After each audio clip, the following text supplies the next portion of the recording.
Welcome once again to Words of Life. மீண்டுமாய் உங்களை ஜீவ வார்த்தைகள் நிகழ்ச்சிக்கு வரவேற்கிறோம். We turn to Philippians in chapter 1 today. இன்றைக்கு பிலிப்பியர் முதலாம் அதிகாரத்திற்கு நாம் வருவோம். This is a letter that Paul wrote from a prison. இந்த நிருபத்தை பவுல் சிறைச்சாலையிலிருந்து எழுதுகிறார். And he includes Timothy here as he writes this letter. இந்த கடிதத்தை எழுதும் பொழுது தன்னோடு கூட தீமோத்தேயுவை வைத்திருக்கிறார். And it's written to all the saints in Philippi, to the elders and the deacons. பிலிப்பி பட்டணத்தில் உள்ளதான பரிசுத்தவான்கள், கண்காணிகள், உதவிக்காரர்களுக்கு எழுதுகிறார். So we see that in the early church there were two ministries that took responsibility for different things in a church. ஆதிகால சபைகளிலே சபையின் ஊழியத்திற்கென்று இரண்டு விதமான மக்கள் சபையின் பொறுப்பை எடுத்துக்கொண்டு அதில் ஊழியம் செய்தார்கள். There were no pastors, bishops, archbishops, popes, nothing. அந்த நாட்களிலே போப்களோ, ஆர்ச் பிஷப்களோ, பாஸ்டர்களோ இல்லை. They had ordinary believers who were called saints. சாதாரண விசுவாசிகளை பரிசுத்தவான்கள் என்று அழைக்கிறார்கள். And from among the saints some were overseers or elders and deacons. அந்த பரிசுத்தவான்களிலே ஒரு சிலர் கண்காணிகள் அல்லது மூப்பர்கள் என்று அவர்கள் தேர்ந்தெடுக்கப்பட்டார்கள். So the elders were those who took responsibility for the spiritual ministry of the church. ஆகவே இந்த மூப்பர்கள் சபையினுடைய ஆவிக்குரிய ஊழியத்திற்கு பொறுப்பெடுத்துக் கொண்டார்கள். And here deacons is just in English, it's a Greek word actually, which just means servants. There were servants who looked after the financial and other material aspects of a church. Deacon என்று ஆங்கிலத்தில் அழைக்கப்படும் இந்த உதவிக்காரர்கள் அவர்கள் பொருளாதார பண சம்பந்தமான மற்ற பொறுப்புகளை அவர் எடுத்துக்கொண்டார்கள். You know, there were projects like feeding the widows. These servants would take care of that. அந்த நாட்களில் விதவைகளுக்கு ஆகாரம் கொடுக்கிறதான திட்டம் இருந்தது. இந்த உதவிக்காரர்கள் அந்த பொறுப்பை எடுத்துக்கொள்வார்கள். The great theme of Philippians is joy. பிலிப்பியர் புத்தகத்தினுடைய கருப்பொருள் சந்தோஷம். And also we could say from Philippians 2:5 the attitude that was in Christ Jesus. அதோடு கூட பிலிப்பியர் 2ஆம் அதிகாரம் 5ஆம் வசனத்திலே பார்க்கிறது போல கிறிஸ்து இயேசுவில் இருந்த சிந்தை, which was an attitude of fullness of joy. அந்த சிந்தை என்னவென்றால் சந்தோஷத்தின் பரிபூரணம். On the day before Jesus was crucified, that night, இயேசு கிறிஸ்து சிலுவையிலே அறையப்படுவதற்கு முந்தின இரவு, he went round to his disciples and said, "My joy I give unto you, that your joy may be full." என்னுடைய சந்தோஷத்தை உங்களுக்கு கொடுக்கிறேன், உங்களுடைய சந்தோஷம் நிறைவா இருக்கும்படியாக உங்களுக்கு தருகிறேன் என்று இயேசு தம்முடைய சீஷர்களுக்கு சொன்னார். I mean, if he said that 1 year earlier, we can understand. ஒரு வருடத்துக்கு முன்பாக அவர் சொல்லியிருந்தால் கூட நாம் விளங்கிக் கொள்ளலாம். He's saying this few hours before he's crucified. அவர் சிலுவையிலே அறையப்படுவதற்கு ஒரு சில மணி நேரங்களுக்கு முன்பாகத்தான் இப்படி சொன்னார். Imagine a man who's going to be hanged tomorrow morning. நாளை காலை தூக்கிலிடப்படக்கூடிய ஒரு மனிதனை எண்ணி பாருங்கள். Going around encouraging other people saying, "I'm so full of joy, I'd like to share some of that with you." நான் சந்தோஷத்தினாலே நிறைந்திருக்கிறேன், அந்த சந்தோஷத்தை உங்களுக்கும் கொடுக்க விரும்புகிறேன் என்று சொன்னால் எப்படி இருக்கும்? We learn something from that. அதிலிருந்து ஒன்றை நாம் கற்றுக்கொள்கிறோம். Jesus' joy did not come from health or wealth or any earthly prospect of happiness or any such thing. ஆரோக்கியத்திலிருந்தோ அல்லது நிறைய பணம் இருப்பதனாலேயோ அல்லது எந்த விதமான பூமிக்குரிய காரியங்களினாலேயோ அவருடைய சந்தோஷம் வரவில்லை. Jesus' joy came from only one thing, from doing the will of his Father. பிதாவின் சித்தத்தை செய்கிற அந்த ஒரே காரியத்தின் நிமித்தமாய் தான் இயேசுவுடைய சந்தோஷமானது நிறைந்து வழிந்தது. The more you get your joy from that, the more you are like Christ. எந்த அளவுக்கு அதிகமாக இந்த காரியத்தின் நிமித்தமாக நீங்கள் சந்தோஷத்தை பெற்றுக்கொள்கிறீர்களோ அந்த அளவுக்கு நீங்களும் அதிகமாக கிறிஸ்துவை போல மாறி இருக்கிறீர்கள். And the more you get your joy from all the other earthly things, the more you're like the worldly people. ஆனால் பூமிக்குரிய காரியங்களிலிருந்து நீங்கள் சந்தோஷத்தை பெற்றுக்கொள்வீர்கள் என்று சொன்னால் நீங்கள் பூமிக்குரிய மக்களைப் போல தான் இருக்கிறீர்கள். So it didn't matter to Jesus that he's going to be crucified tomorrow. ஆகவே அடுத்த நாளிலே சிலுவையில் அறையப்பட போகிற காரியத்தை குறித்து இயேசு அக்கறைப்படவில்லை. He was not disturbed. அதை குறித்து அவர் மனக்கலக்கமும் அடையவில்லை. He says, "Okay, today I'm doing the will of the Father. Tomorrow I'm going to do the will of the Father again. That's all." இன்றைக்கும் நான் பிதாவின் சித்தத்தை செய்து கொண்டிருக்கிறேன், நாளைக்கும் பிதாவின் சித்தத்தை செய்ய போகிறேன், அவ்வளவுதான் என்று சொன்னார். Today the will of the Father for me is to preach and heal. இன்றைக்கு நான் பிரசங்கிப்பதும் சுகமாக்குவதும் தான் பிதாவின் சித்தமாய் இருக்கிறது. Tomorrow the will of the Father is for me to be crucified. நாளை தினத்திலே பிதாவின் சித்தமானது நான் சிலுவையில் அறையப்பட வேண்டும். It is exactly the same. இரண்டுமே அவருக்கு ஒன்று போல தான் இருந்தது. So today when I preach and heal the sick, I'm full of joy. ஆகவே இன்றைக்கு நான் பிரசங்கித்து சுகமாக்கும் பொழுது சந்தோஷத்தினாலே நிறைந்திருப்பேன். Tomorrow when I'm crucified, I'll be full of joy. நாளை தினத்தில் சிலுவையில் அறையப்படும் பொழுதும் கூட நான் சந்தோஷத்தினாலே நிறைந்திருப்பேன். This is the secret of the Christian life. இதுதான் கிறிஸ்தவ வாழ்க்கையின் ரகசியம். To find your joy in doing the will of God, whatever it is, painful or comfortable. தேவனுடைய சித்தமானது நமக்கு வசதியாக இருந்தாலும் சரி அல்லது வேதனை அளிக்கக்கூடியதாக இருந்தாலும் சரி அதிலிருந்து நாம் நம்முடைய சந்தோஷத்தை கண்டுகொள்ள வேண்டும். Do you want to know if you're a wholehearted Christian? நீங்கள் முழு இதயமுடைய கிறிஸ்தவரா இல்லையா என்பதை அறிய வேண்டுமா? Ask yourself if this is true in your life. இந்த காரியம் உங்களுடைய வாழ்க்கையில மெய்யா இருக்கிறதா இல்லையா என்பதை அறிந்து கேட்டு பாருங்கள். You're just as happy to do something painful as to do something comfortable if that is the will of God. பிதாவின் சித்தமா இருந்தால் அது வேதனை அளிக்கக்கூடியதா இருந்தாலும் சரி, வசதியா இருக்கக்கூடியதா இருந்தாலும் சரி, நீங்கள் அதை செய்ய ஆயத்தமா இருக்கிறீர்களா? A true disciple, ஒரு உண்மையான சீஷன், he may have many choices. அவனுக்கு பல காரியங்களிலிருந்து தேர்வு செய்யலாம். Jesus also had a choice. I don't want to drink this cup. இயேசுவும் கூட இந்த பாத்திரத்தில் நான் பானம் பண்ண விரும்பவில்லை என்றதான ஒரு தேர்வு செய்யக்கூடிய திறமை There's அவருக்கு nothing இருந்தது. wrong in saying that to God. அதை தேவனிடத்தில் சொல்வதில் தவறு Lord, இல்லை. this is my choice. I'd like to go here. ஆண்டவரே, நான் இங்கே போக விரும்புகிறேன், இதைத்தான் நான் Or தேர்ந்தெடுக்கிறேன், I would like to marry this person. அல்லது இந்த நபரை நான் திருமணம் செய்ய I would like to விரும்புகிறேன், take that job. அல்லது அந்த வேலையில் சேர Or I விரும்புகிறேன், would like to buy this house. அல்லது இந்த வீட்டை வாங்க விரும்புகிறேன். Nothing wrong. அதில் தவறு ஒன்றுமில்லை. You can pray anything you like. நீங்கள் எந்த காரியத்தை வேண்டுமானாலும் நீங்கள் Ask for ஜெபிக்கலாம், anything you like. உங்களுக்கு எதை வேண்டுமானாலும் கேளுங்கள், Provided you conclude every prayer with, but not my will, but thine, O God. ஆனாலும் அந்த ஜெபத்தின் முடிவிலே ஆண்டவரே ஆயினும் என்னுடைய சித்தத்தின்படி அல்ல உம்முடைய சித்தத்தின்படி ஆக கடவுது என்று சொல்ல கூடுமானால் எந்த ஜெபத்தை வேண்டாலும் ஜெபிக்கலாம். God is a father. தேவன் நம்முடைய தகப்பன். Why should we be afraid to tell him what we want? நமக்கு என்ன தேவை அதை சொல்வதற்கு நாம் ஏன் பயப்பட If you go வேண்டும்? to buy a shirt, ஒரு ஆடையை வாங்கும்போது கூட I'd like to buy this shirt. இந்த சட்டையை நான் வாங்க விரும்புகிறேன். Lord, are you happy with that, or you think that's far too much money for me to waste on that? ஆண்டவரே, இந்த சட்டையை நான் வாங்குவதில் உங்களுக்கு சந்தோஷமா, அல்லது நான் அதிகமான பணத்தை இதிலே போய் விரயம் செய்கிறேனா? I'm quite happy if I don't buy it also. நான் வாங்காமல் இருந்தாலும் கூட நான் சந்தோஷமா My இருக்கிறேன். joy is not in shirts and homes and ice creams and comfortable life. என்னுடைய சந்தோஷமானது சட்டை வாங்குவதிலோ, ஐஸ்கிரீம் வாங்குவதிலோ, வீடு வாங்குவதிலோ அல்லது வசதியான My வாழ்க்கையிலோ இல்லை. joy is in doing the will of God. என்னுடைய சந்தோஷமானது பிதாவின் சித்தத்தை செய்வதிலே You இருக்கிறது. understand that, you come into fellowship with Jesus. இதை நீங்கள் விளங்கிக் கொண்டால் நீங்கள் இயேசுவோடு கூட ஐக்கியப்படுகிறீர்கள் என்று Philippians அர்த்தம். is a letter which is talking about joy. பிலிப்பியர் என்கிற நிருபமானது சந்தோஷத்தை குறித்து பேசுகிற ஒரு நிருபம். He says in verse 4, I'm always praying in every prayer of mine with joy for you all. உங்கள் அனைவருக்காகவும் எப்போதும் சந்தோஷத்துடனே விண்ணப்பம் பண்ணுகிறேன் என்று 4ஆம் வசனத்திலே சொல்கிறார். Very often in the early part of a letter you get an idea of what the letter is talking about. பல சமயங்களிலே ஒரு கடிதத்தினுடைய ஆரம்பத்திலேயே அவர் எதை குறித்து பேசுகிறார் என்ற கருத்தினை நாம் பெற்றுவிடலாம். We saw that in all the books of the Bible so far. இதுவரைக்கும் நான் படித்த புத்தகங்கள் எல்லாவற்றிலும் அப்படித்தான் நாம் பார்த்தோம். And see how Paul says. Pavul எப்படி சொல்கிறார் என்று பாருங்கள். I have you people in my heart, verse 7. 7ஆம் வசனத்திலே உங்கள் எல்லாரையும் நான் என்னுடைய இருதயத்திலே தரித்துக் கொண்டிருக்கிறேன். I've always said this.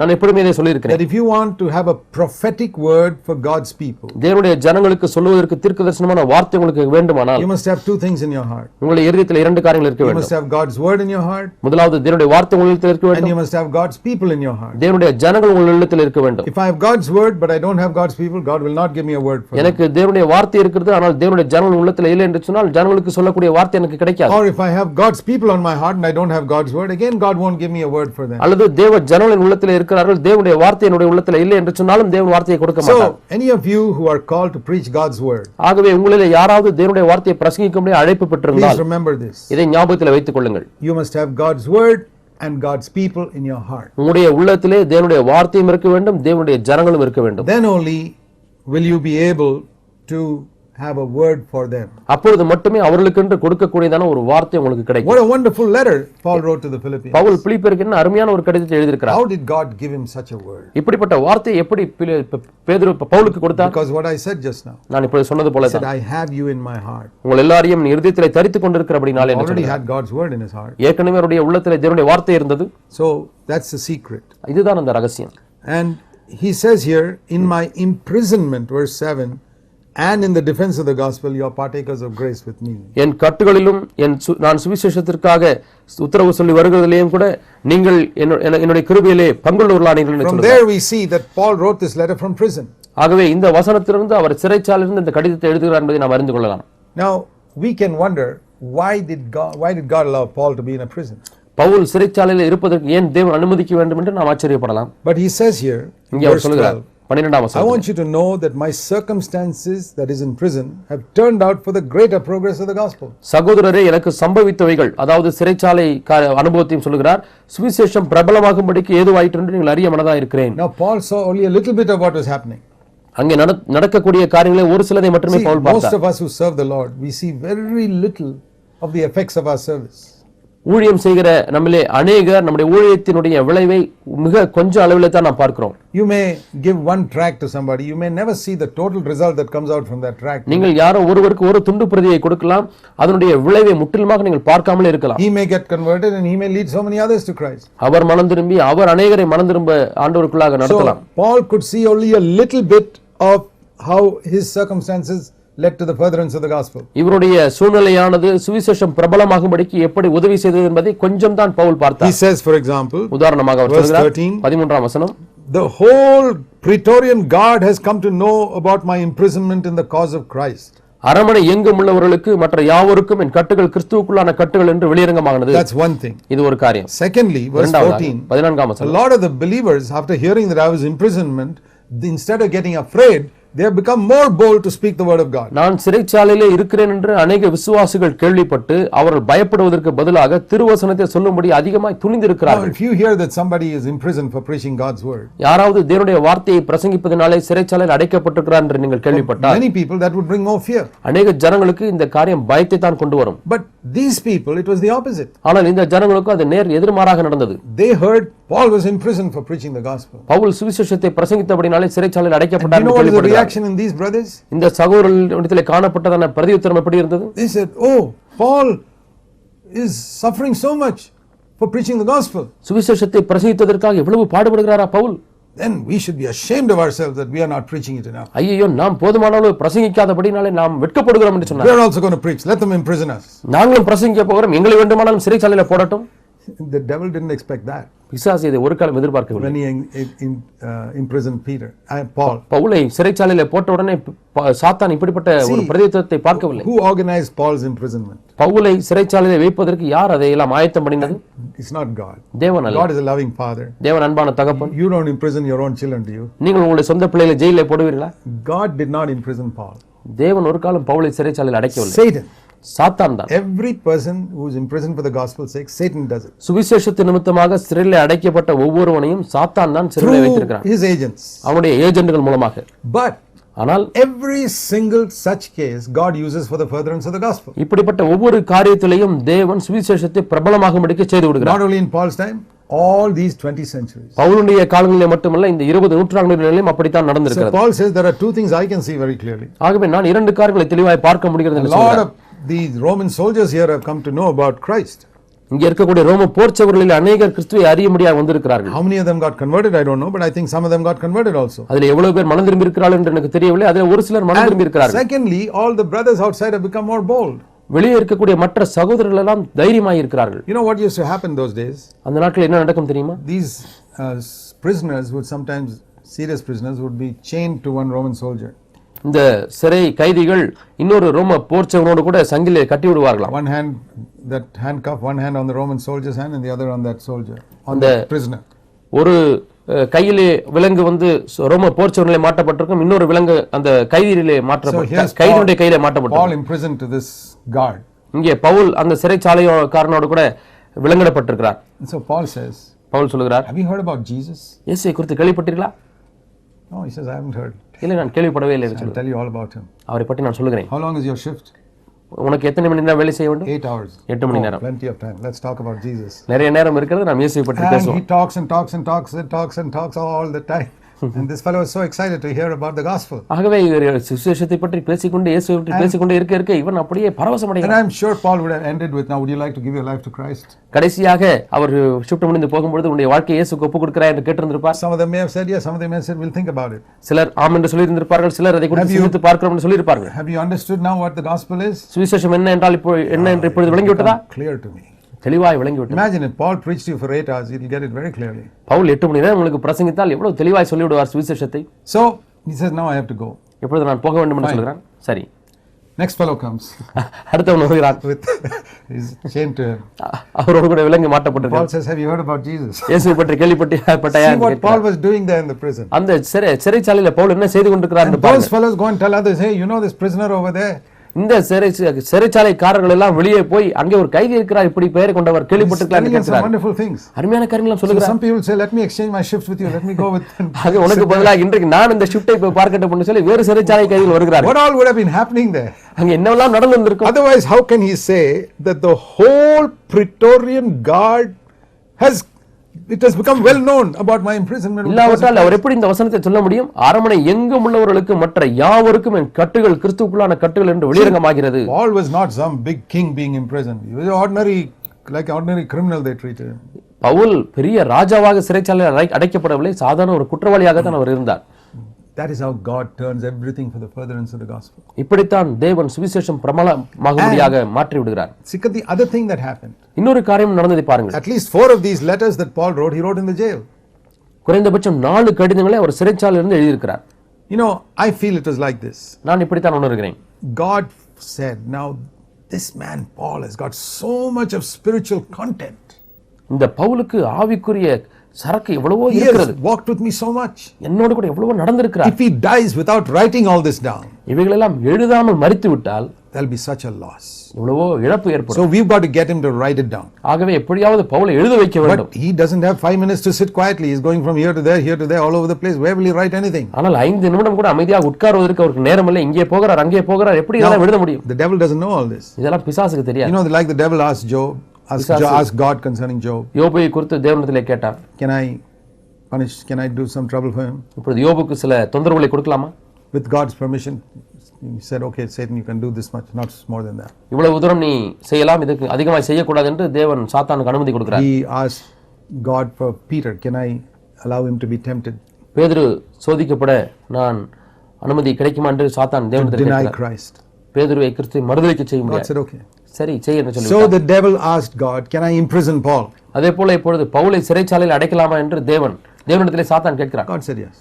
ஆண்டவரே ஆம் என்று சொல்லிவிட்டார். And Paul sat down in the jail and God said, now I have got this chap quiet. Now he can write down something. இப்பொழுது சிறைச்சாலையிலே பவுல் வந்து உட்கார்ந்து விட்டார். இப்பொழுது ஆண்டவர் சொல்கிறார், இப்பொழுது பவுல் எழுத முடியும். There would have been no Ephesians, there would have been no Philippians. Some of these letters would not have been missing if Paul were not in jail. Pavul சிறைச்சாலையில் இல்லாதிருந்தால் இந்த எபேசியரும் இருக்காது, பிலிப்பியரும் இருக்காது. So see how God turns everything for the furtherance of the gospel. சுவிசேஷத்தை பிரபலமாக்கும்படியாக தேவன் எப்படி எல்லா காரியங்களையும் மாற்றி விடுகிறார். And he says something else here. வேறொரு காரியம். He says, I know that some preachers, verse 15, are preaching out of envy and strife. சிலர் பொறாமையினாலும் விரோதத்தினாலும் பிரசங்கிக்கிறார்கள். Some are doing it with good motives, verse 17, some with bad motives. சிலர் கெட்ட நோக்கத்தோடு கூட செய்கிறார்கள், சிலர் நல்ல நோக்கத்தோடு கூட செய்கிறார்கள். That means some people are thinking like this. சிலர் இப்படி எண்ணிக்கொண்டிருக்கிறார்கள். Oh, now Paul is in jail. Pavul இப்பொழுது He was a powerful preacher. We could never compete with him. அவரோடு கூட போட்டி போடவே முடியாது. அவர் வல்லமையான பிரசங்கியா But இருந்தார். now he's locked up. இப்பொழுது அவர் சிறைச்சாலையில் Now is our chance to go to the churches and show how we can preach. இப்பொழுது நாங்கள் எப்படி பிரசங்கிக்க முடியும் என்று எங்களுடைய முறை வந்துவிட்டது. நாங்கள் சபைகளுக்கு போய் பிரசங்கிக்கிறோம். Paul said, go ahead.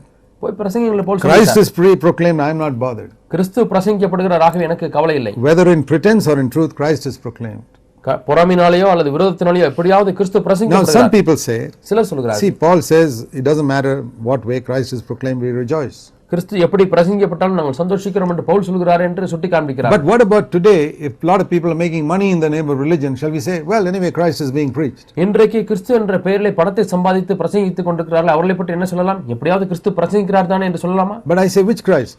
ஆனால் இந்த கிறிஸ்துவை, when a man gets up and says, Jesus has asked me to take a collection from all of you.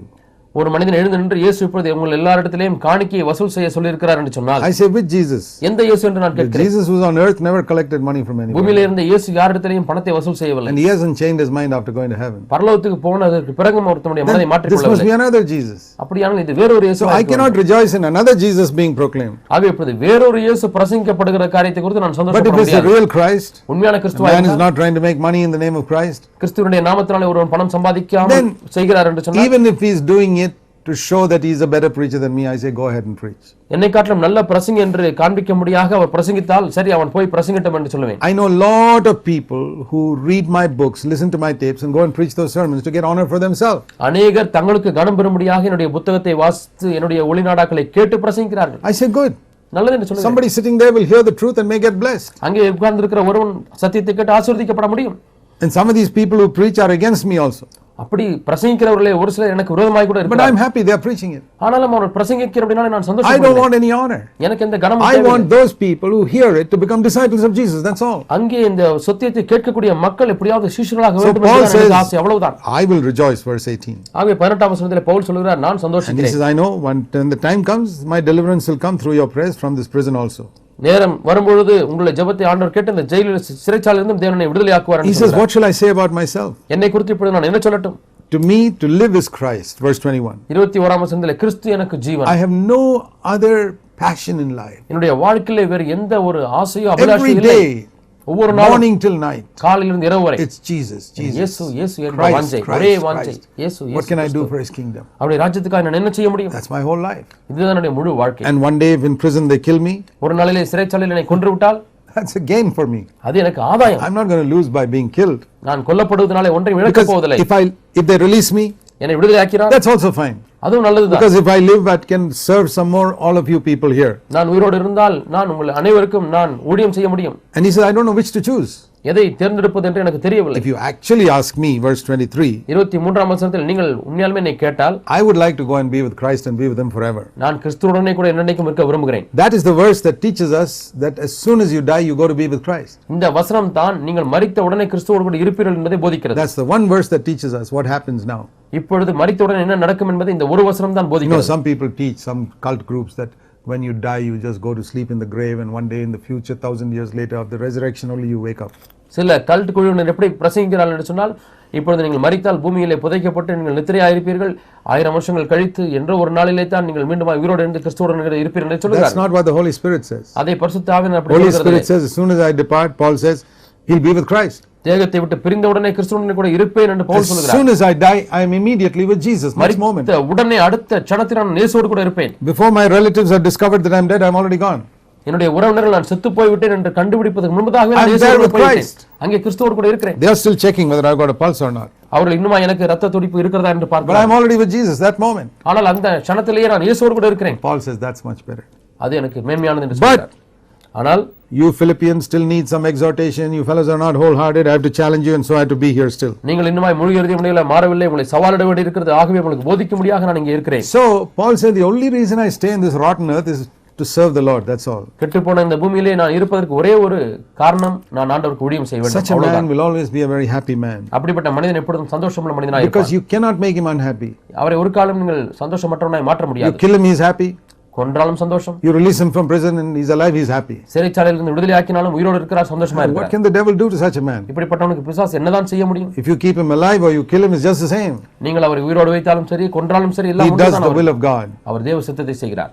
So he says, ஆகவே அவர் சொல்கிறார், my concern is only this. எனக்கு இருக்கக்கூடிய ஒரே கவலை You people, verse 27, should conduct yourself in a manner worthy of the gospel of Christ. இந்த சுவிசேஷத்தை, கிறிஸ்துவின் சுவிசேஷத்திற்கு பாத்திரராக மாத்திரம் நீங்கள் நடந்து கொள்ள வேண்டும். That you stand firm in one spirit. நீங்கள் ஒரே ஆவியிலே உறுதியாக நிற்க வேண்டும். One mind. ஒரே மனதிலே. Striving for the faith of the gospel.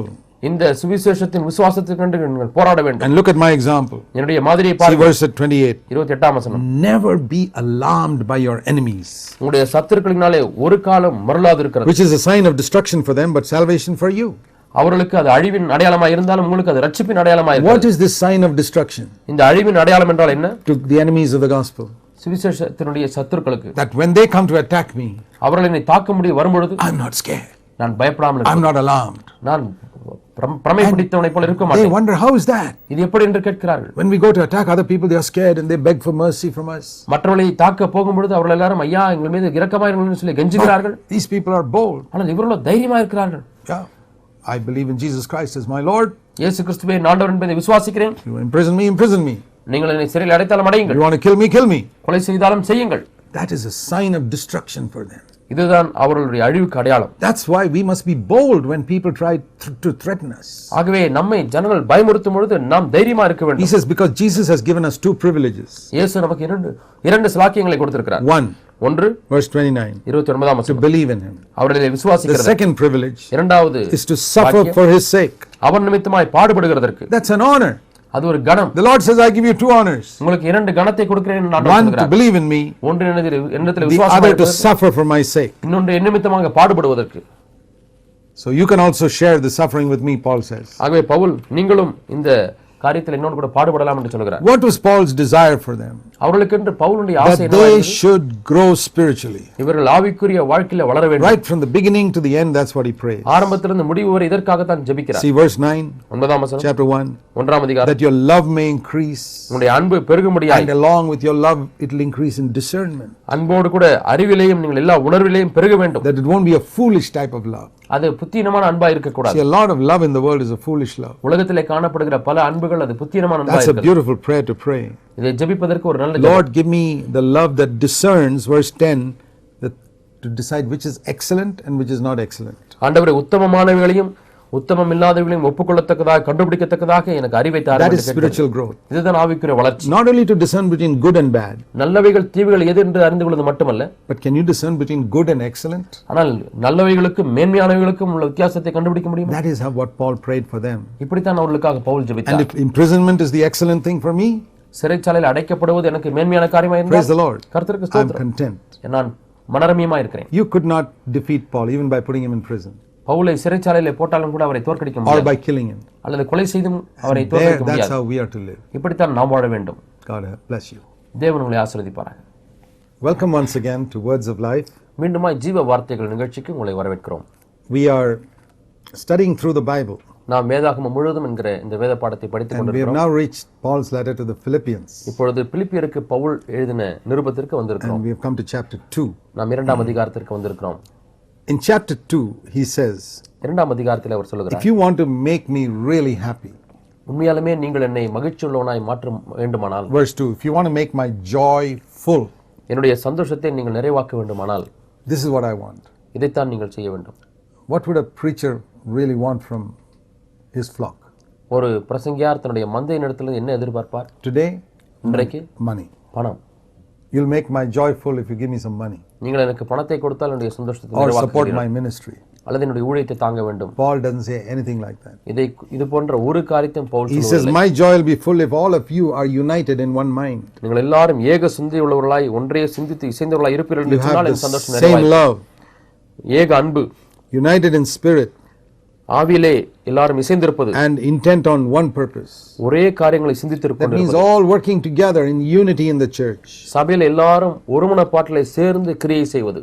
And if you do nothing from selfishness, நீங்கள் சுய விருப்பத்தினாலே ஒன்றையும் செய்யாதபடி, and nothing from pride, பெருமையினாலே ஒன்றையும் செய்யாமல், but with humility regard others as more important than yourself. மனத்தாழ்மையினாலே ஒருவரை ஒருவர் தங்களிலும் மேன்மையானவர்களாக எண்ணினால். There are two sins that we will have to battle till the end of our life. நம்முடைய வாழ்க்கையின் முடிவு பரியந்தம் போராட வேண்டும் என்று சொன்னால் அது 2 பாவங்களுக்கு விரோதமாய்த்தான் போராட வேண்டும். I'll tell you some of the sins which are very easy to overcome. ஜெயிப்பதற்கு எளிமையான சில பாவங்களை உங்களுக்கு சொல்கிறேன். Getting offended. மனத்தாங்கல் அடைவது. I'll tell you, you may be getting offended still, but that is one of the easiest things to overcome. இதுவரை நீங்கள் மனத்தாங்கல் அடைந்து கொண்டே இருக்கலாம், ஆனால் மேற்கொள்ளக்கூடிய எளிதான பாவம் மனத்தாங்கல் அடைவது. Like somebody said something or did something and you get offended. யாராவது ஏதோ ஒரு காரியத்தை சொல்லிவிட்டார்கள் அல்லது செய்து விட்டார்கள், ஆகவே நீங்கள் இடர் அடைகிறீர்கள். He invited that fellow to dinner and didn't invite me for dinner. These stupid things people get offended with. விருந்துக்கு அவரை கூப்பிட்டார், என்னை கூப்பிடவில்லை, ஆகவே மனத்தாங்கல் அடைந்து விடுகிறார்கள். Finish with that. இதையெல்லாம் முடித்து விடுங்க. Overcoming getting offended is a kindergarten lesson in the Christian life. மனத்தாங்கல் அடைவதிலிருந்து வெற்றி பெறுவது என்பது கிறிஸ்தவ வாழ்க்கையில் எல்கேஜி You should பாடம். finish with that. அதை நாம் ஒழித்து கட்ட வேண்டும். And then you can go to some of the more difficult ones. அதற்கு பிறகு நீங்கள் கடினமான காரியங்களுக்கு செல்லலாம். Anger, கோபம், sexual lust, பாலிய இச்சை, the thoughts. பாலிய இச்சை குறித்த சிந்தனை. These are quite difficult. It can take years to get rid of them. இவைகள் எல்லாம் மேற்கொள்வதற்கு வருடங்கள் ஆகலாம். But start with the easy ones. ஆனால் எளிமையான காரியத்தில் I ஆரம்பிங்க. used to tell my children when they went to do an examination, என்னுடைய பிள்ளைகள் பள்ளி தேர்வுக்கு போகும்பொழுது நான் சொன்னேன், I say you got only 2 hours for that paper. இந்த கேள்வித்தாளுக்கு பதில் கொடுப்பதற்கு உங்களுக்கு இருப்பது 2 மணி நேரம். Don't spend 45 minutes struggling with one difficult question. ஒரு கடினமான கேள்வி எடுத்துக்கொண்டு அதிலே 45 நிமிடத்தை செலவு செய்ய வேண்டாம். First read through the paper and answer all the easy questions first. முதலாவது கேள்வித்தாளை படித்துவிட்டு எளிமையான சுலபமான கேள்விகளுக்கு பதில் கொடுத்து You don't have to answer it in the same order. அதே விதமாக தான் பதில் கொடுக்க வேண்டும் என்று அல்ல. You put this question, that question, which you know the answers, finish it. உங்களுக்கு பதில் தெரிந்த கேள்விகளை முதலாவது நீங்கள் எழுதுங்கள். Then go to the difficult ones. அதற்கு பிறகு கடினமான The கேள்விகளுக்கு same போங்க. thing I say to Christians. இதே காரியத்தை தான் கிறிஸ்தவர்களுக்கும் சொல்கிறேன். Temptation is like an examination. சோதனை என்பது ஒரு பரீட்சையை போலத்தான். Handle the easy questions first. முதலாவதாக சுலபமா இருக்கக்கூடிய கேள்விகளுக்கு Aren't முதலாவது there பதில் சொல்லுங்க. certain areas in your life where you find it easier to overcome than certain other areas? உங்களுடைய வாழ்க்கையிலே சில பகுதிகளை எளிமையாக மேற்கொள்ள முடியும் என்று நீங்கள் எண்ணுகிறீர்களா? Answer those questions first. அந்த கேள்விகளுக்கு முதலாவது பதில் கொடுங்கள். Fight and say, Lord, I'm going to finish with these areas. ஆண்டவர் இந்த சிறு சிறு பாவங்களிலிருந்து நான் So வெற்றி பெற when போகிறேன் I என்று சொல்லுங்கள். finished with that, then I can concentrate on some of the others. அப்படி அதை முடித்துவிட்டேன் என்று சொன்னால் மற்ற காரியங்களிலே நான் இப்பொழுது நேரம் கொடுக்க முடியும். You kill one of these small enemies, then you don't have to fight some. They're finished. Now you deal with some bigger ones. இப்பொழுது சிறு சத்துருக்கள் எல்லாம் நீங்கள் கொன்று விட்டால் இப்பொழுது பெரிய சத்துருவிடத்தில் போராடுவதற்கு உங்களுக்கு நேரம் இருக்கிறது. So love of money, that's பண ஆசை really difficult to overcome. உண்மையாய் இதை மேற்கொள்வதற்கு கடினமான காரியமா இருக்கு. I think it's more difficult than even sexual lust and anger. பாலிய இச்சையை காட்டிலும் கோபத்தை காட்டிலும் கடினமானது பண ஆசை. Very few people have really finished with it. மிக சிலர் தான் இந்த பண ஆசையிலிருந்து விடுதலை A lot பெற்றிருக்கிறார்கள். of people think they have finished, but that's because they don't have light. அநேகர் பண ஆசையிலிருந்து வெற்றி பெற்று விட்டேன் என்று சொல்லுகிறார்கள். ஆனால் அவர்கள் வெளிச்சம் இல்லாதபடியால் அப்படி எண்ணுகிறார்கள். I believe it's possible even one day to finish with that. ஒரு நாளிலே அதிலேயும் கூட வெற்றி பெற முடியும் என்று நான் நம்புகிறேன். When you're finished with all of these, இந்த எல்லா காரியங்களிலிருந்தும் நீங்கள் வெற்றி பெற்று விட்டால் there'll still be two will be very difficult to battle. I think you have to battle it till the end of your life. இன்னும் 2 பாவங்கள் இருக்கிறது. அது உங்கள் வாழ்க்கை முடிவு வரையும் நீங்கள் போராடி கொண்டே இருக்க To வேண்டும். me, they are the top 2 sins. என்னை பொறுத்தவரை இதுதான் முதல் 2 பாவங்கள். Selfishness and pride. சுயநலமும் பெருமையும். Pride could be spiritual pride. பெருமை என்பது ஆவிக்குரிய பெருமையா For a இருக்கலாம். believer, it's mostly spiritual pride. ஒரு விசுவாசிக்கு அது அநேகமாக ஆவிக்குரிய Pride பெருமை. about earthly things we finish with very quickly. பூமிக்குரிய காரியங்களிலே கொடுத்த பெருமையை நான் இப்பொழுதோ முடித்து விடலாம். Selfishness and spiritual pride. சுயநலமும் ஆவிக்குரிய பெருமையும். They are like huge onions. இவைகள் பெரிய வெங்காயத்தை போல இருக்கிறது. You peel off one skin மேலே இருக்கக்கூடிய தோலை and you உரிக்கிறீர்கள். think you're finished with it. முடிந்து விட்டது என்று எண்ணுகிறீர்கள். One day you discover another skin. இன்னொரு நாளில் இன்னொரு தோல் இருப்பதை You peel off கண்டுபிடிக்கிறீர்கள். that, அதை முறித்தால் then you discover another. இன்னொரு தோல் இருக்கிறது. Because selfishness is so deeply rooted in us. ஏனென்றால் இந்த சுயநலமானது ஆழமாக வேரூன்றி இருக்கிறது. Small thing is enough to make us proud. சிறு காரியம் நம்மை பெருமையாக்கிவிடும். I'm not saying act proud. பெருமையிலே நாம் கிரியை செய்வோம் என்று சொல்லவில்லை. Acting proud we can get rid of. பெருமையிலே கிரியை செய்வதை நாம் மேற்கொள்ள I'm வேண்டும். taking the thought of pride, which is sin. பெருமையின் எண்ணமாய் இருக்கிறதே பாவம். அதுதான் A சொல்லுது. thought comes into my mind. என்னுடைய மனதிலே ஒரு எண்ணம் வருகிறது. That was something wonderful I did. நான் இதை அருமையாய் செய்து விட்டேன். That was a sin. அது பாவம். I mean, it never came to Jesus. இயேசுவுக்கு அது வரவே இல்லை. He was tempted. Our After சோதிக்கப்பட்டார். he healed a sick person or healed multitudes, திரளான ஜனங்களை குணமாக்கினார், வியாதிகளை the குணமாக்கினார். devil would have come and say, "Oh, what a wonderful thing you did." நீர் எவ்வளவு அற்புதமான காரியத்தை செய்து But விட்டீர் the என்று பவுல் Bible, வந்து சோதித்து but the இருந்திருக்கிறார். Bible says immediately after healing all these people, he would go off to some place to எல்லா pray. ஜனங்களுக்கும் இப்படி சுகமாக்கி விட்டு அவர் தனியான ஒரு இடத்துக்கு ஜெபிக்க போய் விடுவார் என்று வேதம் சொல்கிறது. Read that in Acts 5, Luke 5:15 and 16. லூக்கா 5:15-16 வாசித்து பாருங்கள். Great multitudes came to be healed. சுகமாக்கப்பட முடியாத திரளான ஜனங்கள் வந்தார்கள். He would slip away to the wilderness to pray. அவர் அங்கிருந்து அவர் அப்படியே வனாந்தரத்துக்கு ஜெபிக்க முடியாது சென்று See, விடுவார். we Christians, நாம் கிறிஸ்தவர்களாய் mostly we pray before doing some activity or some conference or some meetings. கான்ஃபரன்ஸோ கூட்டங்களோ நடத்துவதற்கு முன்பதாக நன்றாக ஜெபிப்போம். Jesus would pray after it was over, ஆனால் இயேசுவோ அந்த சம்பவம் முடிந்ததுக்கு பிறகுதான் ஜெபிக்க which ஆரம்பித்தார். very few Christians do. மிக சில கிறிஸ்தவர்கள் இதை But செய்கிறார்கள். actually we need to pray more after the thing is over. ஆனால் ஒரு காரியம் முடிந்ததுக்கு பிறகுதான் அதிகமாக ஜெபிக்க வேண்டும்.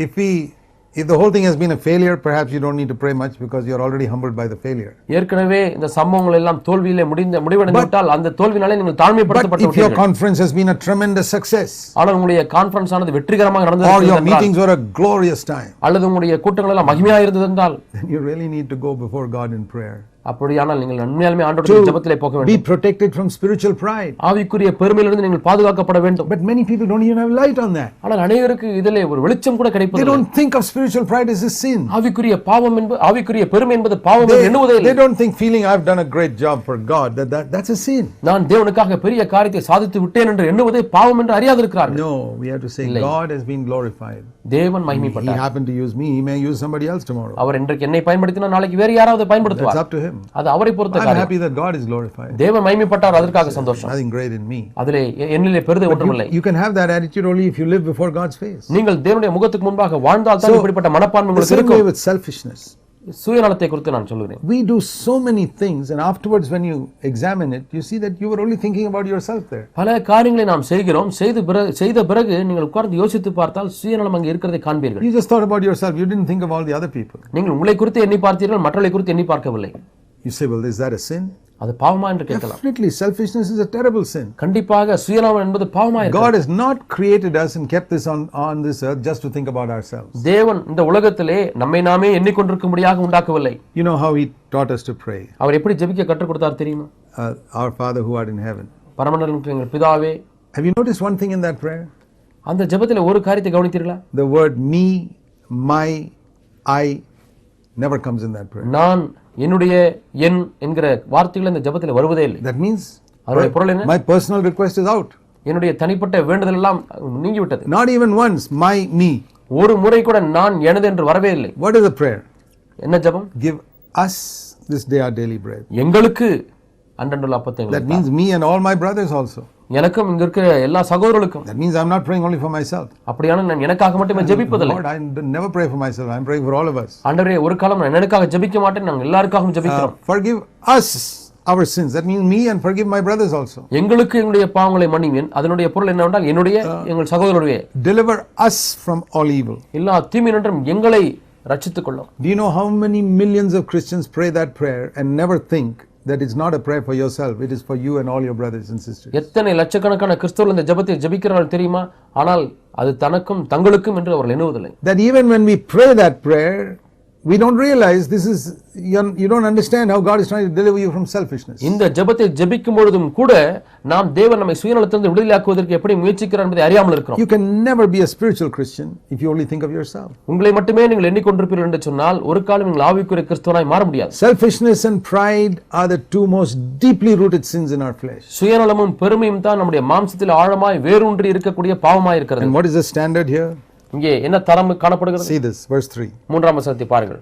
Do nothing from selfishness and nothing from pride. ஒன்றையும் நீங்கள் வாதினாலாவது அல்லது சுயநலத்தினாலாவதோ வீண் பெருமையினாலாவதோ செய்ய வேண்டாம். Can I say I've got there? அங்கே நான் போய்விட்டேன் என்று சொல்ல முடியுமா? No, I can't say I've got there. நான் அங்கே போய்விட்டேன் என்று சொல்ல To me, முடியாது. this is a Mount Everest. என்னை பொறுத்தவரை இது எவரெஸ்ட் சிகரத்தை போல இருக்கிறது. To come to the place where there's not a single thing I do in my life with selfishness. சுயநலத்தினாலே ஒரு காரியத்தை கூட நான் செய்யாத ஒரு வாழ்க்கை. I never speak a single word in selfishness. நான் சுயநலத்திலே ஒரு வார்த்தை கூட பேசாத I இருப்பது. never speak a single word in pride. பெருமையினாலே ஒரு வார்த்தை கூட I never செய்யாத do a இருப்பது. single thing in pride. பெருமையினாலே ஒன்றையும் செய்யாது இருப்பது. Yeah, I've climbed quite a bit of the mountain, but there's still a long way to go. நான் மலையிலே எவ்வளவோ ஏறி விட்டேன், ஆனாலும் இன்னும் எவ்வளவோ தூரம் ஏற வேண்டி I இருக்கிறது. mean, it's not like it was in my life 10 years ago. 10 ஆண்டுகள் முன்பாக இருந்தது போல இப்பொழுது எனக்கு இல்லை. So we don't get there overnight. ஆகவே ஒரு இரவிலே நாம் சிகரத்தை அடைவது இல்லை. It takes years. அந்த சிகரத்தின் உச்சியை அடைவதற்கு அநேக ஆண்டுகளாகும். You must have this goal. ஆனாலும் உங்களுக்கு அந்த லக்கு இருக்கு. What is my goal? என்னுடைய லக்கு என்ன? That a day will come in my life where I will not even do one thing out of selfishness. ஒரு காரியத்தை கூட நான் சுயநலத்தினாலே செய்யாதிருக்கக்கூடிய ஒரு காலம் வரும். A day will come in my life where there will not even be an atom of spiritual pride in me, even whatever God may do through me. தேவன் என் மூலமாக என்ன காரியங்களை செய்தாலும் சரி, என்னிடத்திலே ஆவிக்குரிய பெருமை ஒரு அணு கூட காணப்படாத ஒரு நாள் வரும். And he's expands on that in verse 3 and 4. 3-4 வசனங்களிலே இன்னும் அதை விவரித்து சொல்கிறார். First of all about pride. முதலாவதாக பெருமை. Last part of verse 3. மூன்றாம் வசனத்தின் கடைசி With பகுதி. humility of mind, மனத்தாழ்மையினாலே regard all others as more important than yourself.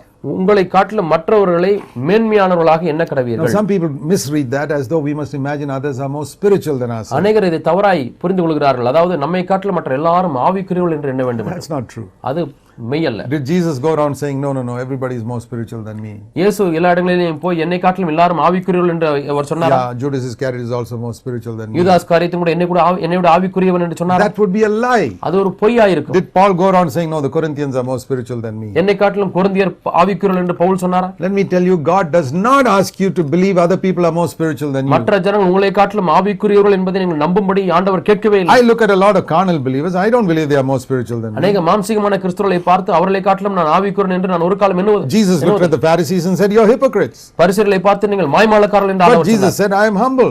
ஆனால் நான் தாழ்மையா He இருக்கிறேன். was the humblest man on earth. இந்த பூமியிலேயே மிகவும் தாழ்மையானவர் இயேசு So தான். humility does not mean I imagine that everybody is more spiritual than me. ஆகவே தாழ்மை என்றால் என்னை காட்டிலும் மற்றவர்கள் எல்லாரும் ஆவிக்குரியவர்கள் என்று கற்பனை செய்வது அல்ல. It says here, consider them as more important than yourself. உங்களை காட்டிலும் அவர்கள் முக்கியமானவர்கள் என்று எண்ணுங்கள் என்றுதான் அர்த்தம். That Jesus did. அதை இயேசு செய்தார். He told them, "I'm your servant. I'm here to wash your feet. நான் உங்களுக்கு பணிவிடைக்காரனாக இருக்கிறேன், உங்களுடைய பாதங்களை கழுவுகிறேன் You're என்று sitting at the table. I'm serving you." நீங்கள் மேஜையில் He உட்கார்ந்து was இருக்கிற உங்களுக்கு நான் saying, பணிவிடை "You செய்கிறேன். are more important than me." என்னை காட்டிலும் நீங்கள் எனக்கு முக்கியமானவர்கள் என்று சொல்கிறார். See, that attitude of humility is where you give value to a brother.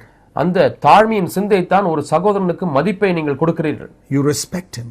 நீங்கள் மரியாதை Out செய்கிறீர்கள். in the world, he may be a nobody. உலகத்திலே அவர் போனால் அவர் யாருமே இல்லை. But in the church, ஆனால் சபையிலே you value him நீங்கள் அவரை மதிக்கிறீர்கள். because he is a younger brother of Jesus Christ. ஏனென்றால் அவர் இயேசு கிறிஸ்துவின் இளைய சகோதரனாய் இருக்கிறார். It's like the son of a king coming to your house. ஒரு ராஜாவுடைய மகன் உங்கள் வீட்டுக்கு வருவது I போல. mean, he may be a poor villager who can't even speak English properly. ஒழுங்காக ஆங்கிலம் கூட பேச தெரியாத ஒரு கிராமத்து வாசியாக Very இருக்கலாம். poor man, மிகவும் ஏழையான ஒரு மனிதர், earning very little money. மிகவும் குறைவான But சம்பளத்தை he's a born சம்பாதிக்கிறார். again child of God. ஆனாலும் அவர் மறுபடியும் பிறந்த தேவனுடைய He பிள்ளை. comes to your house. அவர் உங்கள் வீட்டுக்கு வருகிறார். He is the son of a king. அவர் ஒரு ராஜாவுடைய மகன். And I will treat him like that. அப்படிதான் அவரை நடத்துவேன். Because he is more important. ஏனென்றால் அவர் எனக்கு முக்கியமானவர். I don't think of my importance there. என்னுடைய முக்கியத்துவத்தை நான் அங்கே எண்ணுவதில்லை. This is true Christianity. இதுதான் மெய்யான கிறிஸ்தவம். Why is it we see so little of it in the world, and particularly in Christian leaders? இன்றைக்கு இந்த உலகத்திலேயும் குறிப்பாக கிறிஸ்தவ தலைவர்களிடத்திலேயும் ஏன் நாம் இதை குறைவாய் காண்கிறோம்? I'll tell you. நான் உங்களுக்கு சொல்கிறேன். Because they are not interested in looking at Jesus' life and following his example. அவர்கள் இயேசுவுடைய வாழ்க்கையை பார்ப்பதிலேயும் அவருடைய மாதிரியை பின்பற்றுவதிலேயும் அவர்களுக்கு விருப்பம் இல்லாமல் இருக்கிறது. For more than 30 years, that's the only thing I've preached. நான் 30 ஆண்டுகளுக்கு அதிகமாக இந்த ஒரே காரியத்தை தான் பிரசங்கித்திருக்கிறேன். Look at Jesus, look at his example. இயேசுவை நோக்கி பாருங்கள், இயேசுவுடைய மாதிரியை பாருங்கள். அவரைப் போல இருங்கள், அவரை பின்பற்றுங்கள். And the next thing he says is, அவர் சொன்ன அடுத்த காரியம், verse 4, don't look at your personal interests only. உங்களுக்கானவைகளையே நீங்கள் நோக்க வேண்டாம். But think of his interests. ஆனால் அவருடைய விருப்பத்தையும் நீங்கள் நோக்குங்கள். And you got a need. உங்களுக்கு ஒரு தேவை இருக்கிறது. He's also got a need. அவருக்கும் ஒரு தேவை இருக்கிறது. Think of that. இதை எண்ணி பாருங்கள். When you pray for your children, pray for those people's children. உங்களுடைய பிள்ளைகளுக்காக ஜெபிக்கும் பொழுது அவருடைய பிள்ளைகளுக்காக The other people, you can't pray for all the children in the world. At least pray for those few in our church. சபையில் உள்ள உலகத்தில் உள்ள எல்லாருடைய பிள்ளைகளுக்காக ஜெபிக்க முடியாது. குறைந்தபட்சம் சபையில் உள்ளவர்களுடைய பிள்ளைகளுக்காக ஜெபிங்க. Think of their interests. அவருடைய விருப்பம் என்ன என்று பாருங்கள். When you have a lack in your house, உங்களுடைய வீட்டிலே ஒரு குறை ஏற்படுமானால் think of the other person. இன்னொரு நபரையும் எண்ணி பாருங்கள். I remember some years ago, சில ஆண்டுகளுக்கு முன்பதாக one night, ஒரு இரவு, it was very cold. மிகவும் குளிராக இருந்தது. I was pulling the blanket over me. நான் போர்வையை இழுத்து போத்திக் கொண்டேன். Suddenly the thought came to me. திடீரென எனக்கு ஒரு சிந்தை வந்தது. Does everybody in our church have a blanket? நம்முடைய சபையில் இருக்கக்கூடிய எல்லாருக்கும் போர்வை இருக்கிறதா? I believe it was the Lord who put that thought in my mind. ஆண்டவர் தான் இந்த சிந்தையை என்னுடைய உள்ளத்திலே போட்டார் என்று So the next Sunday we announced. ஆகவே அடுத்த ஞாயிற்றுக்கிழமை நாங்கள் அறிவித்தோம். Many years ago. அநேக ஆண்டுகளுக்கு முன்பாக. Anybody here who does not have one blanket for every person in his house, please let us know. We got a blanket for you. இங்கே இருக்கிறவர்கள் யாரா இருந்தாலும் உங்கள் வீட்டிலே உள்ள ஒவ்வொருவருக்கும் ஒரு போர்வை இல்லாவிட்டால் நீங்கள் தயவு செய்து சொல்லுங்கள், நாங்கள் வாங்கி தருகிறோம். That's just one example. இது ஒரு உதாரணம். It's not my cleverness. The Lord made me think of it. இது என்னுடைய புத்திசாலித்தனம் அல்ல, தேவனே இப்படி என்ன செய்தார். God will make you think of something, and when God makes you think of it, think of it. தேவன் உங்களை ஒரு சில காரியத்தை சிந்திக்க செய்வார். அப்படி தேவன் விரும்பும் பொழுது நீங்கள் அதை குறித்து சிந்தித்து பாருங்கள். Don't look at your own interests only. உங்களுக்கானவைகளை மட்டும் நீங்கள் நோக்க வேண்டாம். When you are enjoying some comfort, ask yourself, is there somebody I can do something for? நீங்கள் ஒரு வசதியை நீங்கள் அனுபவிக்கும் பொழுது நான் வேறு யாருக்காவது ஏதாவது செய்ய வேண்டி இருக்கிறதா என்று கேட்டு பாருங்கள். Can I do something for that other person who lacks this? இந்த காரியம் இல்லாத இவருக்கு நான் எதையாவது செய்ய முடியுமா? That is Christian thoughtfulness. இதுதான் கிறிஸ்தவ சிந்திக்கக்கூடிய ஒரு மற்றவர்களை குறித்து எண்ணுவது காரியம். You know when all Jesus and the 12 disciples came to that last supper? அந்த கடைசி பந்திக்கு இயேசுவும் 12 சீஷர்களும் வந்தார்கள். Everybody's feet was dirty because they used to use chappals those days. அந்த நாட்களிலே செருப்புகளை மட்டும் பயன்படுத்தினபடினாலே எல்லாருடைய கால்களும் தூசி படிந்திருந்தது. But there was only one person who thought, I think everybody would like to wash their feet. எல்லாரும் இப்பொழுது கால்களை கழுவ எண்ணுவார்கள் என்று சொல்லி எண்ணினவர் ஒருவர்தான். Or even if others thought of it, they said it's okay, I'm not going to wash anybody's feet. மற்றவர்களை குறித்து எண்ணி இருந்தாலும் கூட நான் எல்லாருடைய கால்களையும் கழுவ மாட்டேன் என்று அவர் சொல்லிக் கொண்டார். So Jesus said, okay, I'll do it. இயேசு தான் செய்கிறேன் என்று சொன்னார். It is that thoughtfulness. முன் சிந்தை, முன்னே எண்ணுவது. It is the mark of Christ-likeness. இதுதான் கிறிஸ்துவுக்கு ஒத்திருக்கிற. And that's why in the next verse it says, ஆகவே தான் அடுத்த வசனத்திலே பார்க்கிறோம், have the same attitude in you which was in Christ Jesus. கிறிஸ்து இயேசுவில் இருந்த சிந்தையே உங்களிலும் இருக்க கடவுது. Who though he was God, அவர் தேவனாய் இருந்தும் did not stay there. அவர் அங்கேயே தங்கி இருக்கவில்லை. Gave it up. அதை விட்டு விட்டார். Came here. இங்கே வந்தார். Though he was God, he gave up those privileges of God. அவர் தேவனாய் இருந்தும் தேவனுக்குரிய அந்த ஸ்லாக்கியங்கள் எல்லாம் அவர் விட்டு Because if he had come here with all the privileges of God, it would be like on the Mount of Transfiguration where face shone like the sun. Nobody could have looked at him. அவர் அந்த தேவனுக்குரிய எல்லா பாக்கிய ஸ்லாக்கியங்களோடு கூட இந்த பூமிக்கு வந்திருந்தால் மறுபமலையிலே அவர் பிரகாசமாக இருந்தது போல இருந்திருக்கும். யாருமே அவரை நெருங்கி இருக்க முடியாது. But he hid all that. அவைகளெல்லாம் மறைத்து Only for a few seconds on the Mount of Transfiguration they saw the real Jesus. அந்த மறுபமலையிலே ஒரு சில வினாடிகளுக்கு மட்டுமே உண்மையான இயேசுவை அவர்கள் கண்டார்கள். Moses covered his face only short while. Jesus covered the glory permanently. மோசே கொஞ்ச நேரம் தான் தன்னுடைய மகிமையான பிரகாசிக்கிற முகத்தை மறைத்துக் கொண்டார். ஆனால் இயேசு நிரந்தரமாக இந்த பூமியிலே தன்னை மறைத்துக் கொண்டார், தன்னை வெறுமையாக்கினார். And he became a man. அவர் ஒரு மனிதனாய் மாறினார். And he became a servant. அவர் ஒரு பணியாளனாய் மாறினார். Servant of others. மற்றவர்களுக்கு ஒரு அடிமையாய் மாறினார். And he obeyed God his father. அவர் தம்முடைய பிதாவாகிய தேவனுக்கு கீழ்ப்படிந்தார். Even if it meant death on a cross. ஒரு சிலுவையிலே மரிக்க வேண்டியதாக இருந்தாலும் தன்னை தாழ்த்தி. What did this prove? இது எதை நிரூபிக்கிறது? He was thinking others are more important. மற்றவர்கள் தன்னை காட்டிலும் முக்கியமானவர்கள் என்று எண்ணிக்கொண்டிருந்தார். Thinking of how my death will benefit them. என்னுடைய மரணம் எப்படி இவர்களுக்கு லாபமாய் இருக்க முடியும் என்று எண்ணினார். And here it says, think of this Jesus and have the same attitude as he had. இந்த இயேசு கிறிஸ்துவை நீங்கள் எண்ணி அவரிலே இருந்த சிந்தையை நீங்கள் கொண்டிருங்கள் என்று பார்க்கிறோம். And it says this is the reason why God has exalted him and given him the highest place in heaven. இந்த காரணத்தின் நிமித்தமாக தான் பிதாவானவர் இயேசு கிறிஸ்துவை எல்லாவற்றுக்கும் மேலாக உயர்த்தி வானங்களில் உன்னத இடத்தை அவருக்கு கொடுத்திருக்கிறார். If you were to ask most Christians, why is Jesus sitting at the highest place in heaven today? இன்றைக்கு ஏன் இயேசு வானத்தில் உயரமான இடத்தில் உட்கார்ந்து கொண்டிருக்கிறார் என்று கேட்டால் most Christians will say because he is the son of God. அவர் தேவனுடைய குமாரனாய் இருந்தபடியால் என்று अनेक கிறிஸ்தவர்கள் சொல்வார்கள். I say no. நான் இல்லை என்று சொல்றேன். That was before he came to earth. அது பூமிக்கு வருவதற்கு முன்பதாக. Today இன்றைக்கு he is sitting at the right hand of the Father for another reason. பிதாவுடைய வலது பார்சத்திலே வேறொரு காரணத்திற்காக வீற்றிருக்கிறார். Because as a man he humbled himself to the death of the cross. அவர் ஒரு மனிதனாக இருக்கும் பொழுது சிலுவையின் மரண பரியந்தம் தம்மை தாழ்த்தினபடினாலே. So who will sit next to Jesus on right and left side in eternity? ஆகவே நித்தியத்திலே இயேசுவுக்கு வலது பக்கத்திலும் இடது பக்கத்திலும் யார் உட்கார போகிறார்கள்? நான் சொல்லுகிறேன். Those who humble themselves the most closest to him. இயேசுவை போல கிட்டத்தட்ட அவர் தாழ்த்தினது போலவே யார் தாழ்த்துகிறார்கள் அவர்கள் தான். I don't know who that is. அவர் யாருன்னு எனக்கு தெரியாது. Maybe some widow in Africa. ஆப்பிரிக்காவில் ஒரு விதவையா இருக்கலாம். She may be the one sitting next to Jesus. இயேசுவுக்கு அருகாமையில் அவர்கள் உட்கார்ந்து கொண்டிருக்கலாம். Because God saw she is the one among all humanity who humbled herself the most. முழு மனுஷ வர்க்கத்திலேயும் தன்னை அதிகமாக தாழ்த்தின ஒரு பெண் இவள்தான் என்று தேவன் பார்த்திருந்திருக்கலாம். Starting with her will be all the others who humble themselves. That will be the line. அந்த விதவையில் ஆரம்பித்து அதற்கு பிறகு அடுத்ததாய் தாழ்த்தினவர்கள் அடுத்ததாய் தாழ்த்தினவர்கள் என்று சொல்லி வரிசையாக போய் கொண்டே இருப்பார்கள். Where will you be? நீங்கள் எங்கே இருப்பீர்கள்? That depends on how much you have humbled yourself. அது உங்களை எந்த அளவுக்கு தாழ்த்தீர்கள் என்பதை பொறுத்து தான் இருக்கிறது. In the different situations of life. வாழ்க்கையில் வரக்கூடியதான பல்வேறு சூழ்நிலைகளில் you voluntarily take the low position. நீங்கள் தானாக மனமுவந்து தாழ்மையான இடத்தை எடுத்துக்கொள்ளுங்கள். You don't see it in Christianity today. இன்றைக்கு கிறிஸ்தவத்தில் இதை பார்ப்பதே கிடையாது. Because Christian leaders have not seen Jesus. ஏனென்றால் இன்றைக்கு இருக்கக்கூடிய கிறிஸ்தவ தலைவர்கள் இயேசுவை பார்க்கவில்லை. They have only seen other Christian leaders. அவர்கள் மற்ற கிறிஸ்தவ தலைவர்களை தான் பார்த்திருக்கிறார்கள். Those Christian leaders have seen other Christian leaders who are all exalting themselves like politicians. அந்த கிறிஸ்தவ தலைவர்கள் தங்களை அரசியல்வாதிகளை போல உயர்த்துகிற மற்ற கிறிஸ்தவ தலைவர்களை தான் பார்த்திருக்கிறார்கள். The other thing of a humble person is தாழ்மையா இருக்கக்கூடிய இன்னொரு நபருடைய அடையாளம் he always feels there's a need in his own life. அவன் எப்பொழுதுமே தன்னுடைய வாழ்க்கையில ஒரு தேவையை உணர்வான். I'm not here to find out fault in others. நான் இங்கே மற்றவருடைய குறை என்ன என்பதை கண்டுபிடிக்க இல்லை. ஆனா என்னுடைய வாழ்க்கையில இருக்கிற குறையை நான் பார்க்கிறேன். Verse 12. ஆகவே 12ஆம் வசனம். Every day I work out my own salvation with fear and trembling. ஆகவே ஒவ்வொரு நாளும் நான் அதிக பயத்தோடும் நடுக்கத்தோடும் என்னுடைய ரட்சிப்பு நிறைவேற பிரயாசப்படுகிறேன். I have to be saved from so many things in my life. என்னுடைய வாழ்க்கையில எவ்வளவு காரியங்களிலிருந்து நான் ரட்சிக்கப்பட வேண்டும். I told you I still have to be saved from some selfishness and some spiritual pride. நான் ஏற்கனவே உங்களுக்கு சொல்லி இருக்கிறேன் நான் இன்னுமாய் சில ஆவிக்குரிய பெருமைகளிலிருந்தும் சில சுயநலமான வாழ்க்கையிலிருந்தும் ரட்சிக்கப்பட வேண்டும். Love of money also I have not finished completely. பண ஆசையிலிருந்து முற்றிலுமாக நான் இன்னும் விடுதலை பெறவில்லை. நான் இதிலிருந்து ரட்சிக்கப்பட வேண்டும். So I am working out my salvation. ஆகவே என்னுடைய ரட்சிப்பு நிறைவேற நான் பிரயாசப்பட்டு கொண்டிருக்கிறேன். Because God is working in me. Verse 12 verse 13 13ஆம் வசனம். தேவனே தம்முடைய தயவுள்ள சித்தத்தை செய்வதற்கு என்னிடத்தில் கிரியை செய்கிறார். And he says in verse 14 14ஆம் வசனத்தில் சொல்கிறார், do everything in your life without grumbling and complaining. நீங்கள் எல்லாவற்றையும் முறுமுறுப்பு இல்லாமலும் குறை சொல்லுதல் இல்லாமலும் நீங்கள் செய்யுங்கள். I don't know how many Christians take that seriously. எத்தனை கிறிஸ்தவர்கள் இதை சீரிய முறையில் எடுத்திருக்கிறார்கள் என்று தெரியவில்லை. நான் இதை சீரிய முறையில் எடுத்திருக்கிறேன். Every single thing in my life I want to do without grumbling. என்னுடைய வாழ்க்கையில் இருக்கக்கூடிய ஒவ்வொரு காரியத்தையும் முறுமுறுப்பு இல்லாமல் செய்ய விரும்புகிறேன். I don't want to grumble when somebody else makes a mistake. யாராவது ஒரு தவறு செய்து விட்டால் நான் முறுமுறுக்க விரும்பவில்லை. The world is full of people who make mistakes. ஏனென்றால் இந்த உலகமானது தவறு செய்கிறவர்களாலே நிறைந்திருக்கிறது. I also make mistakes. நானும் தவறு செய்கிறேன். So we have to be merciful to one another. ஆகவே நாம் ஒருவருக்கொருவர் இரக்கமுள்ளவர்களாக இருக்க வேண்டும். There is no room for grumbling or complaining for a disciple of Jesus. இயேசு கிறிஸ்துவின் சீஷனுக்கு முறுமுறுப்புக்கும் தர்க்கிப்புக்கும் இடமே இல்லை. And it says that is how we prove that we are children of God compared to the others who always murmur and complain.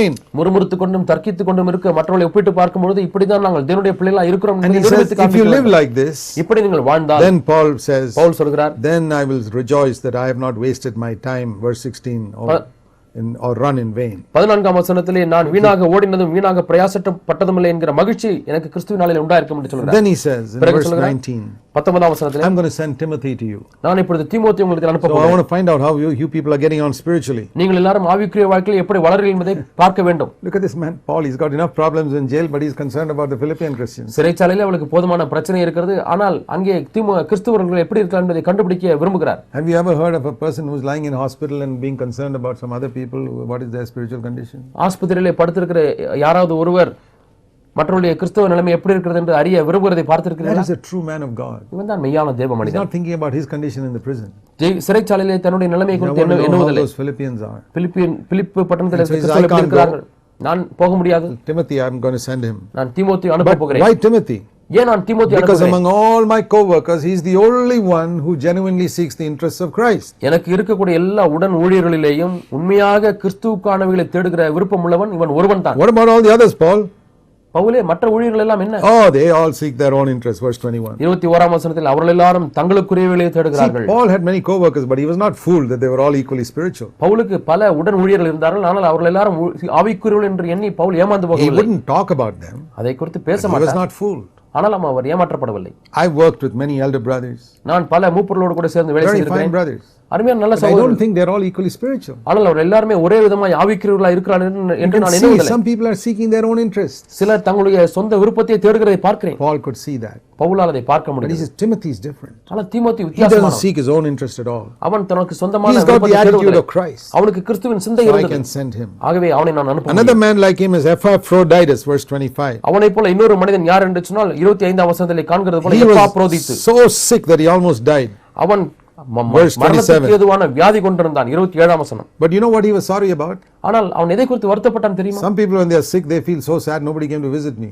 சிலர் வியாதிப்பட்டால் என்னை யாருமே வந்து பார்க்கவில்லை என்று சொல்லி அவர்கள் கவலையா இருப்பார்கள். This man was different. இவன் வித்தியாசமானவனாக In இருந்தான். verse 25, 25ஆம் he வசனம். says he was feeling so sad that other people even heard that he was sick.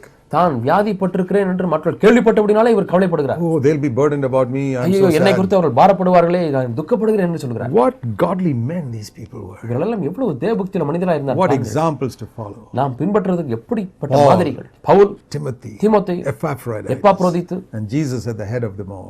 இவர்கள் எல்லாருக்கும் தலைவராக இயேசு கிறிஸ்து. Let's follow that example. நாம் இந்த மாதிரியை பின்பற்றுவோம். God bless you. கர்த்தர் உங்களை ஆசீர்வதிப்பாராக.